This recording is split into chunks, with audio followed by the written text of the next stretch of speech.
This was my first Super Bowl Media Day experience, and it was everything I thought it would be. Thousands of reporters in one place to hear from Brady, Belichick, Wilson, Sherman. But in the middle of that sea of people, we managed to find the one New Mexican who's going to be playing in the game on Sunday. Butch says he's only missed maybe 5 or 6 games in the half-century history of working for the University of New Mexico. And when he's not here at the pit, he's here at University Stadium, keeping stats for the Lobo football team. Welcome to Mountain West Conference Football Media Day here in Las Vegas. The league has 2 new head football coaches this year. Mike Bobo at Colorado State.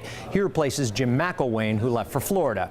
The second is a former Aggie wide receiver who's now in charge at UNLV. Maisie's story stretches beyond the borders of New Mexico and reached at least one star in her sport. Maisie recently got an email from gold medal winning Olympic hockey hero Mike Eruzione. Good one. It's just another Saturday at the baseball field. Okay, Yankees, here we go. The Mets and the Yankees. Yay, go, go, go! Woo! I cheer for both teams. Kids hoping to become the next home run derby winner. Way! First base.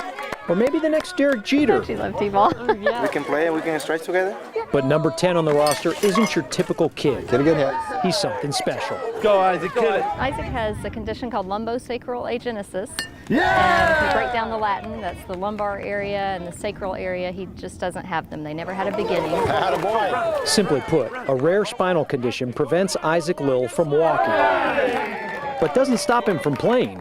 During our first practice, when we were going to run the bases, we were concerned about how to present that to him, and he told one of my coaches that nobody else is getting help around the bases, so he didn't think it was fair if he got helped. Yeah! Andrea and Duncan Lill adopted Isaac when he was only 6 weeks old. Good job! They knew about his condition, but wanted to adopt a child that needed them. Catch it, Isaac! Little did they know, Good job! Isaac wants to be independent.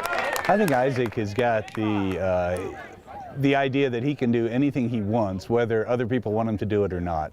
And you know, that's really going to do him well in life, because I don't think he's going to let anything stop him from doing what he wants. This is where Isaac's love of baseball started, at Isotopes Park.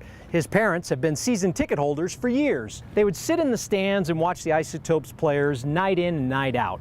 So you can imagine Isaac's surprise when the Isotopes showed up at his game to watch their hero. What's up, man? The strength that he shows on a daily basis to get up and do what he does, and he's hard-headed too, man. You try to say, hey, you want some help, and he's like, no, I got this, I got this. Good job. The Isotopes go great. They play with me a lot, and they play a lot, and I go on the field with them, and I love them so much. Smile, Yankees. The reality is there are certain things Isaac just can't do. Isaac, you want me to help you? No. No? Okay. But don't tell him that. He has told me, I want to play football for Alabama when I grow up. And I just kind of smile at him right now, and you know, I know that he's not going to play football for Alabama, so but I know that God does have a plan for him, and I know that it involves sports in some way. Maybe he'll come along after you and take your job when you're ready to retire. At this point, Good job. I wouldn't put anything past him. Michael, you good? Stop that ball for me, okay? Good job, bud.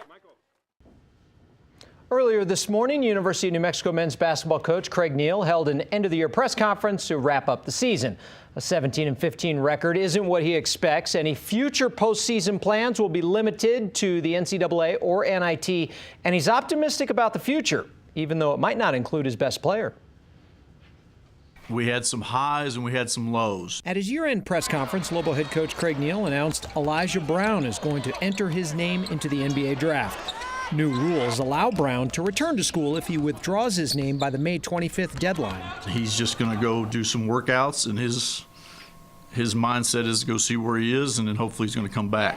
Neal's son Cullen is transferring, but the head coach doesn't expect any more departures during the offseason. We asked Craig Neal if he feels any resentment to the vocal minority that ran off his son with negative attacks on social media. No, I've been here for 10 years. We got great fans. We're going to end up being, 23rd in the country in fans again. I've been here 10 years. We love the community. We know what it's about. Neal's name has recently been mentioned in association with the vacant Georgia Tech job. We asked the former Yellow Jacket if he's talked to Georgia Tech. I'm the coach at New Mexico, and I'm happy to be here. My goal is to do really well and coach and be here till 2020 and farther than that. As far as the future on the court product, Neil says they have to get better defensively and tougher on the road. Do I have to improve and get better? Yes. Do I have to help my team get better? Yes. But I'm staying the course and really excited about that. Neil left today on a recruiting trip. He said a priority is getting a point guard, and he hopes to land a transfer in the coming weeks. UNM has one scholarship to give. New Mexico State's Pascal Siakam was named All-American Honorable Mention by the Associated Press. Siakam led the nation with 27 double-doubles this year, averaging over 20 points a game. He's the 7th Aggie in school history to make the All-American list. Lobo baseball team pulled off a 2-game sweep at Sacramento State, 12-3, the final this afternoon. Lobos are home against UNLV this weekend. And in just their second season as a sport, the UNM beach volleyball team already cracked the national polls. The Lobos are 15th in the country, according to the latest rankings in Dig magazine. Lobos won 9 of their last 10 matches. Next up for the Lobos is a tournament in Northern California next week. And finally, last night in New Orleans, a kid ran onto the court in the middle of an NBA game to give a hug to New York's Carmelo Anthony. The player seemed a little surprised, but Melo didn't seem to mind. The kid was escorted back to mom, and I think security might be a little tighter for their next game. Sweet, but don't make it Everyone just needs a hug every now and then, right? For their hero. Thank you. Yeah. Yeah. You feel better, Tom? Much better. Thank you. I can move on now.